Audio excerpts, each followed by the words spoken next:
I'm Elise, your friendly neighborhood pool chemistry person here at Patio Pleasures in Sun Prairie, and I'm here to talk with you about chlorine for your pool. We are just about in pool season, and there are 3 different types of chlorine that people like to have. The first one is salt, and I didn't bring that with me because it's a 40-pound bag and I didn't feel like lugging it in here. But salt is paired with a chlorine generator that's built into the pool. And the chlorine generator uses the salt to create chlorine to sanitize the water. It can have a hard time keeping up with parties sometimes. And so the shock that we recommend to use on a weekly basis is Turbo Shock. It's a chlorine-based shock that kind of helps give the extra kick that the system needs to keep the water crystal clear and sparkly.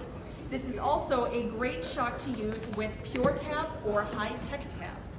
These are chlorine tabs that you use that have a stabilizer in them, and that stabilizer helps to ensure that the chlorine is in the water, killing things off longer than it would otherwise. You need to be careful that you're not over-chlorinating with these pucks though, because that stabilizer never leaves the water, and if you're always adding too much chlorine, by maybe 2/3 of the way through the summer, 3/4 of the way through the summer, you have more stabilizer in the water than the water can handle, and it prevents the chlorine from being able to do its job, and the only way to fix it is with a partial drain and refill. So be very careful that you're not over-chlorinating with these. These are NST tabs, also known as Calhypo. They don't have that stabilizer in them, which means that they can burn through really quickly. And if you find yourself buying these way more frequently than you think you need to, it may be because you need a bit of stabilizer in your water.